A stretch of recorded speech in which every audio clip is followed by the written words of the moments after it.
পটল তুলতে এসে এটা আমার সাথে কি হয়ে গেল। হ্যালো গাইস, সকালবেলায় উঠে চলে আসলাম মাঠের দিকে।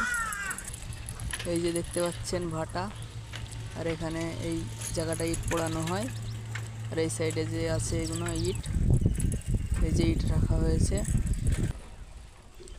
আর এই যে জায়গাগুলো ফাঁকা দেখতে পাচ্ছেন এগুলো ইট পড়া হয়।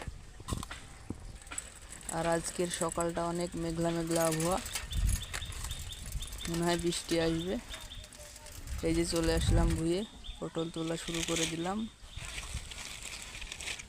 আর পটল তোলা শুরু করার সাথে সাথে হঠাৎ বৃষ্টি চলে আসলো, তাই কলার ভুঁয়ে এসে একটু বসলাম। আর এই বৃষ্টির পরে পটল তোলা হয়ে গেল।